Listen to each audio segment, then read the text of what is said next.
예레미야 애가.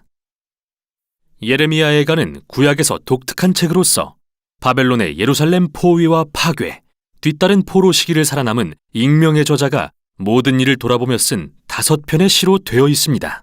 열왕기하의 전체 줄거리를 되짚어 보십시오. 예루살렘의 함락과 포로됨은 그때까지 이스라엘이 겪은 역사 중 가장 참혹한 재난이었죠. 기억해 보세요. 하나님은 아브라함에게 그 땅을 약속하셨고 다윗이 승리하여 예루살렘을 이스라엘의 수도로 삼게 하셨으며 다윗의 가문에서 왕의 계보가 이어졌습니다. 예루살렘 성전에는 하나님의 임재가 있었고 바로 거기서 제사장들이 이스라엘의 제사를 드렸죠. 그러나 500년의 이러한 역사가 지난 후 주전 587년 여름 예루살렘은 바벨론에게 무너지는데 도시가 전멸되어 사라지고 맙니다. 예레미야 애가는 이러한 재난 이후 이스라엘 사람들이 겪은 고통과 혼란에 대해 쓴 추모시입니다. 애가 형식의 시는 성경에서 특이한 게 아닌데요. 시편에도 여러 편의 애가가 담겨 있죠. 성경에서 이러한 애가는 여러 가지 역할을 갖고 있습니다. 애가는 항변의 한 형태입니다. 하나님을 포함한 모든 이의 주의를 끌어 이 세상에서 일어나는 끔찍한 일들이 용인되어서는 안 된다고 항변하죠. 애가는 감정을 처리하는 방법입니다. 애가를 통해 하나님의 백성은 죄와 이기심이 야기한 파멸에 대해 분노와 실망을 쏟아놓기도 하죠. 그리고 애가는 혼란을 표출하는 공간입니다. 고통은 우리로 하여금 하나님의 성품과 약속에 대해 질문하도록 하는데 성경은 그 어느 것도 무시하지 않죠. 오히려 그 반대로 인간의 고통에 신성한 의미를 부여하죠.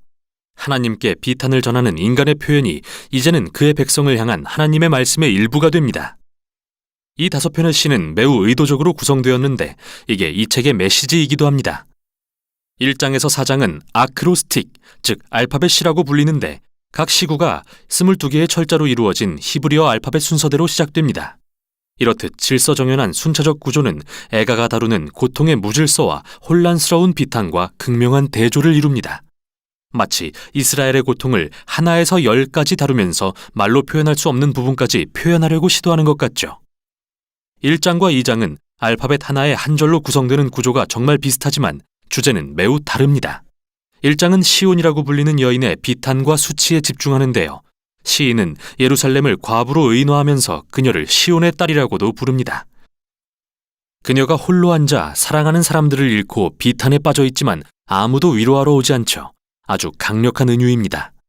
그리고 여인은 입을 열어 주님께 자신의 괴로움에 주목해 주시라고 간청합니다.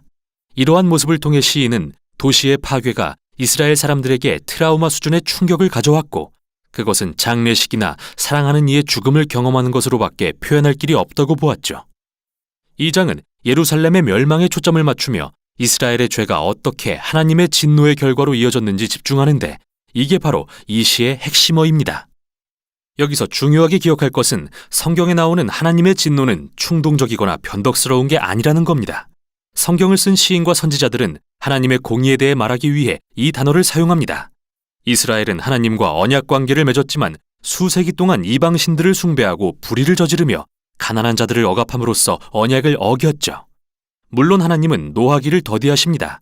그러나 인간의 악에 대해 노하시면 반드시 징벌로 그의 공의를 행하시는 분입니다. 예루살렘의 경우 바벨론이 그들을 정복하도록 허락하신 것이 그 예죠. 이렇게 이 시는 하나님의 진노가 정당하다는 것을 인정하고 있습니다.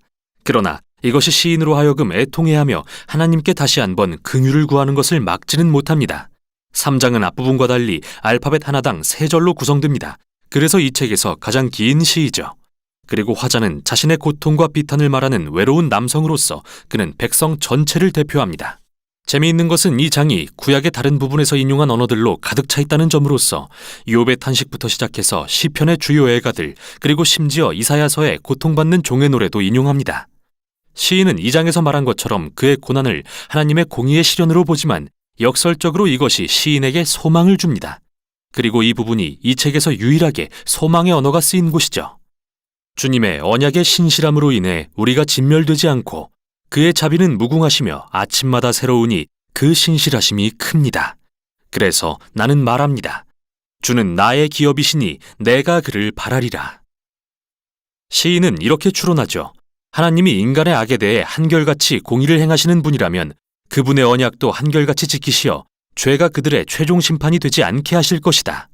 그래서 이 시인에게 하나님의 심판은 곧 소망의 모판과 같습니다. 4장은 1, 2장의 구조로 다시 돌아가서 2년간의 예루살렘 포위에 대해 생생하고 충격적으로 묘사합니다. 그리고 과거의 예루살렘이 이제는 얼마나 끔찍한 포위 상태로 전락했는지 대조합니다. 거리에서 웃고 놀던 아이들은 이제 먹을 것을 찾아 구걸하고, 호화스러운 식사를 즐겼던 부자들은 이제 땅바닥에서 뭐든 찾는 대로 주워 먹고, 한때 화려함을 누리던 왕궁 지도자들은 이제 굶주리고 지저분해져서 알아볼 수도 없게 되었으며, 다윗 가문에 기름 부음 받은 왕은 사로잡혀 포로로 끌려갔습니다. 이 시의 힘은 바로 이런 충격적인 대조에서 나오며, 이 시는 이스라엘이 자초한 고난의 깊이를 살피고 있습니다. 마지막 장은 기존의 구성 양식을 깨는 독특한 시인데요. 다른 시와 분량은 같지만 알파벳 순서가 아닙니다. 마치 더 이상 주체할 수 없는 시인의 비탄이 폭발하여 혼돈으로 돌아간 것만 같죠. 이 시는 하나님의 자비를 구하는 공동체의 기도로서 이스라엘은 하나님께 그들의 고통을 외면하거나 버리지 말아달라고 애원합니다. 또한 이 시는 예루살렘의 함락으로 충격에 빠진 각기 다른 종류의 사람들을 길게 열거하죠. 그들은 하나님께 이 백성을 잊지 마시라고 간구하며 다른 이들의 고통을 토로하며 대신 애통합니다. 고통 중에 침묵하는 것은 이 책의 미덕이 아닙니다. 하나님의 백성은 자신의 감정을 부정하라고 요구받지 않습니다. 오히려 감정을 드러내 하나님께 쏟아내며 항변하길 격려받죠. 책의 결말은 뭔가 역설적인데요. 시인은 하나님이 이 세상의 영원하신 왕이심을 인정하면서도 이스라엘의 상황이 마치 하나님이 안 계신 것처럼 느끼게 한다고 고백하죠. 책의 마지막 문구는 이러한 긴장을 전혀 풀지 않은 채 남겨둡니다. 주께서 우리를 아주 버리셨습니까? 이렇게 물으며 책은 끝나죠.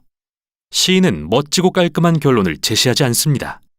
마치 우리가 겪는 상처와 고통의 경험처럼 말이죠. 성경의 이야기가 여기서 끝나진 않습니다.